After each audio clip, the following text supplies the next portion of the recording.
네, 오늘은 고린도전서 10번째 시간으로 그리스도의 일꾼이라는 제목으로 함께 말씀을 나누기 원합니다.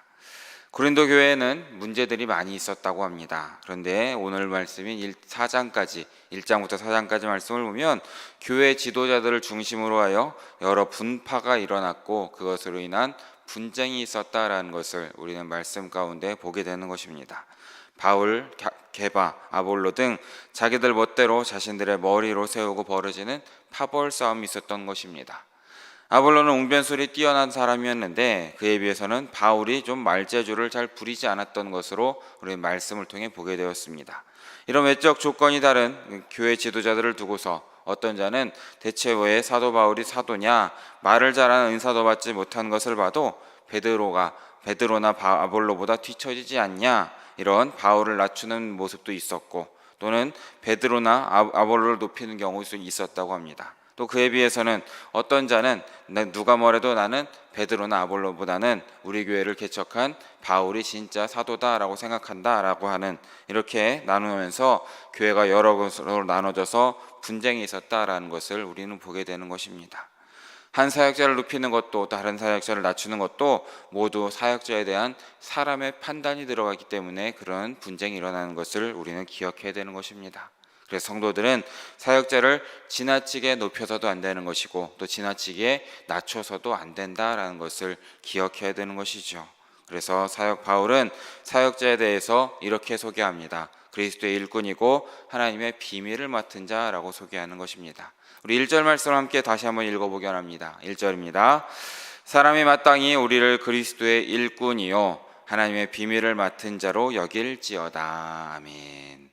그리스도의 일꾼이라는 말은 사역자로서의 자신을 극도로 낮추는 자세이고 동시에 자신이 그리스도로 인해서 세워진 자라고 하는 이 정체성을 함께 드러내고 있는 말입니다. 겸손과 긍지가 같이 섞여 있는 말이라는 겁니다. 이 일꾼이라고 번역된 헬라어는 휘페레테스라는 단어를 쓰고 있는데 이는 당시 배 밑층에서 노를 젓던 최하층의 노예를 가리켰던 단어입니다. 그러니까 사도 바울은 자신을 지금 그리스도를 위해서 아주 열심히 일하는 종이다, 노예다라고 자신을 포함한 사역자들 이렇게 이야기하고 있다라는 것입니다. 사랑하는 여러분, 사역자들은 모두 그리스도의 종이라는 것을 기억하시기 바랍니다. 그러기에 사역자들을 너무나 높여서 파벌을 만들 이유도 전혀 없다라는 것입니다. 그리스도를 위해서 일하는 사역자들이기 때문에 한 사람을 높이느라 한 사람을 또 무시해서도 안 되는 것이죠. 모두 그저 그리스도를 위해 일하는 일꾼일 뿐이다라는 것을 기억하셔야 됩니다. 또한 여기서 뭐라고 합니까? 사역자들을 하나님의 비밀을 맡은 사람이다라고도 함께 소개하고 있습니다.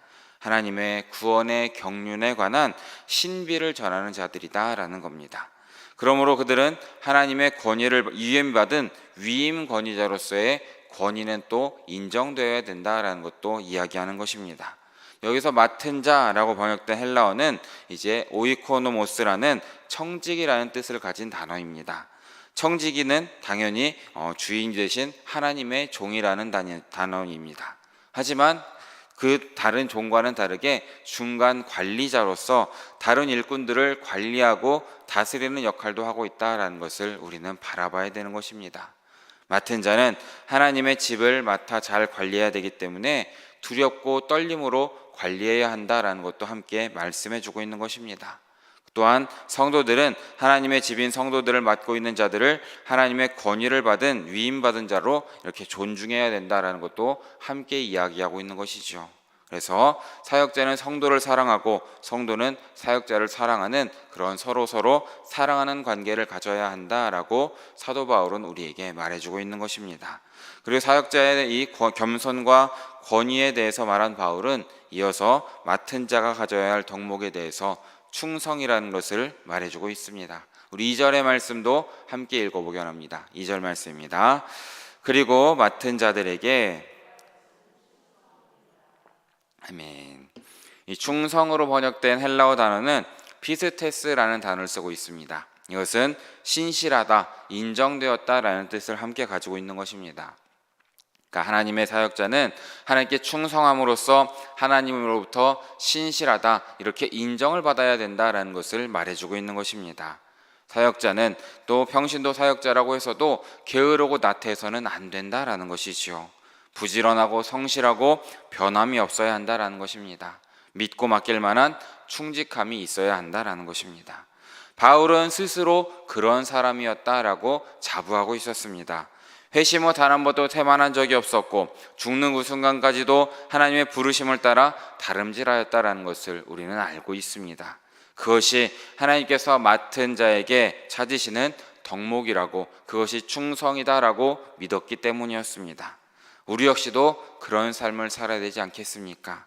우리 각자에게 맡겨진 주님의 사명과 사역 가운데에 온전히 충성하심으로써 주님 보시기에 충성된 일꾼으로 살아가시는 사랑하는 영일의 성도님들 모두 되시기를 진심으로 바라겠습니다.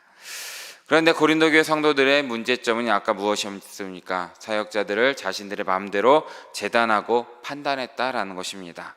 그것은 그리스도의 일꾼이고 하나님의 비밀을 맡은 자를 사람이 판단한 것으로 교회에 커다란 문제를 가지고 왔다라는 것입니다. 바울 역시도 그러한 판단의 대상이 되었던 것입니다.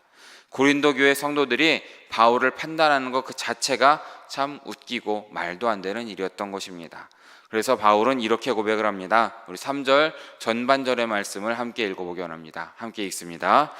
너에게나 다른 사람에게나 판단받는 것이 내게는 매우 작은 일이라.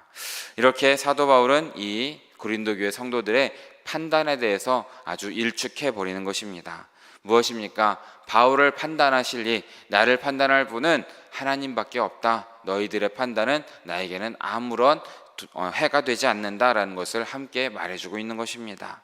주님께서는 마지막 심판날에 모든 사람들을 판단하시고 그에 따라서 상과 벌을 주실 것입니다. 그러기에 우리들은 감히 누군가를 판단해서는 안 된다라는 것입니다. 판단이 옳을 리가 없습니다. 또한 판단을 할 자격도 없는 그저 미약한 사람들이다라는 것입니다. 마지막 날에 있을 예수님의 심판에 비하면 사람들의 판단 따위는 신경 쓸 만한 가치가 있는 것이 아니라는 것이죠. 그래서 바울도 역시 여기서 매우 작은 것이다 라고 고백하는 것입니다. 우리 역시도 그렇습니다. 우리 역시도 사역을 할 때에 다른 사람의 판단에 의해서 흔들리거나 좌절해서는 안 됨을 기억하시기 바랍니다. 인간의 판단은 아무런 의미가 없다라는 것입니다. 주님 오실 날, 우리가 주님 앞에 서게 될 그날을 준비하면서 그저 우리에게 맡겨진 그 모든 사역 가운데에 충성되고 신실하게 맡은 일을 잘 감당하시는 우리 영일의 성도님들 모두 되시기를 진심으로 바라겠습니다. 이어서 바울은 자기 스스로를 나 역시도 판단하지 않는다라고 고백하고 있습니다. 우리 3절 후반절과 4절의 말씀을 함께 읽어보기 원합니다. 함께 읽습니다.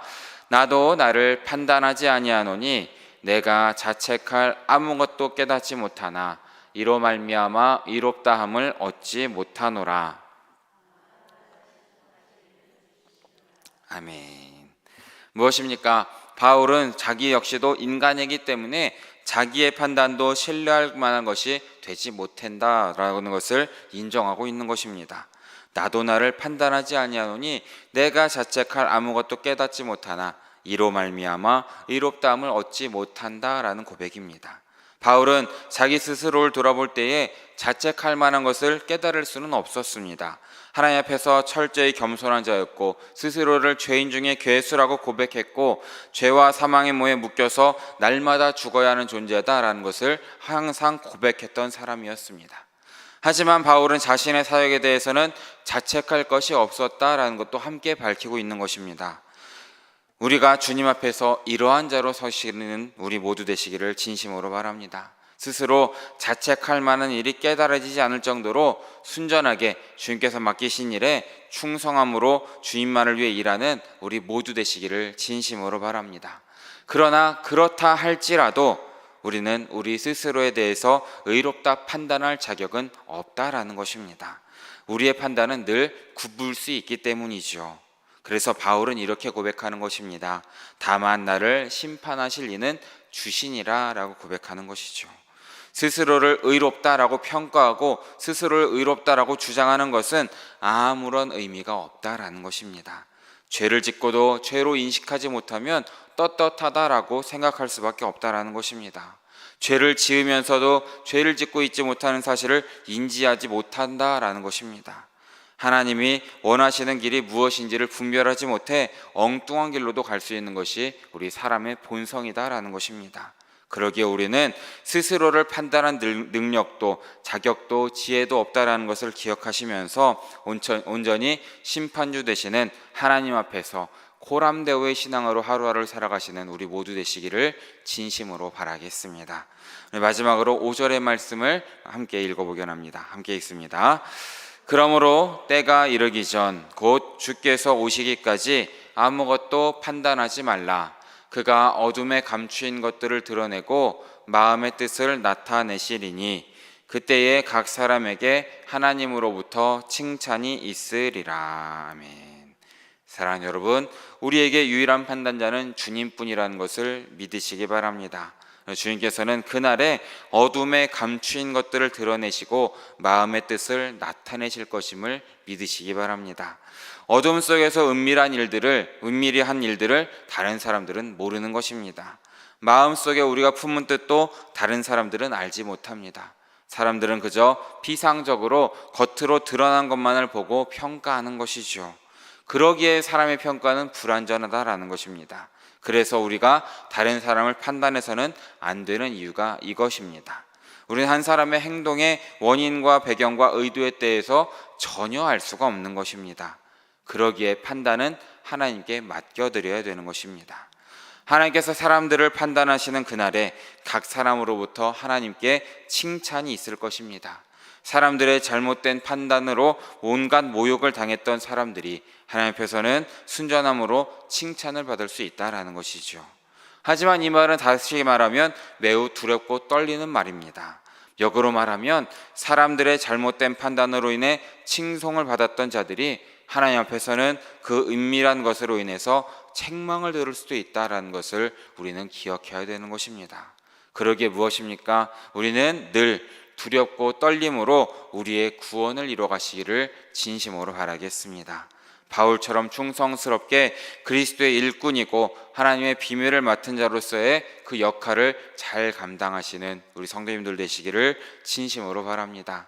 우리 모두는 믿음의 분량에 따라서 그리스도의 일꾼이고 하나님의 비밀을 맡은 자로 부르심을 받은 한 사람 한 사람이라는 것을 우리는 믿어야 되는 것입니다. 작은 일을 맡은 자나 큰 일을 맡은 자나 맡은 자에게 구할 것은 충성이다라고 말씀해 주십니다. 그러기에 사람들의 판단에 흔들리지 마시고 그저 하나님의 일을 묵묵히 잘 감당하시길 바랍니다. 그때에 하나님의 칭찬이 있을 것입니다. 우리 주님만을 바라보시고 주님을 향해 달려나가시길 진심으로 바랍니다. 그렇게 맡기진 사명을 잘 감당하심으로써 그리스도의 일꾼으로 살아가시고 오늘 하루의 삶 가운데에 온전히 주님과 동행하시고 맡겨진 사명대로 살아가시는 우리 사랑하는 영일의 성도님들 모두 되시기를 진심으로 바라고 축원합니다. 함께 기도하겠습니다. 사랑해 주님 너무나 감사합니다. 오늘 이 새벽에도 함께 나와서 주님께 예배하고 말씀 듣고 또 기도할 수 있도록 인도하여 주심에 너무나 감사드립니다. 주님, 오늘 말씀을 통하여서 우리 한 사람 한 사람을 주님의 일꾼으로 세워주셨음을 우리가 믿을 수 있도록 믿음을 더하여 주시옵소서. 그러므로 우리에게 맡기신 사명대로 살아가는 하루가 될 수 있도록 우리에게 힘과 지혜를 더하여 주시옵소서. 그러므로 주님을 따르길 원합니다. 그러므로 주님 말씀에 충성하는 하루 될 수 있도록 주님께서 인도하여 주시고 함께하여 주시옵소서. 모든 말씀 언제나 함께 하시는 예수 그리스도 이름으로 기도드립니다. 아멘.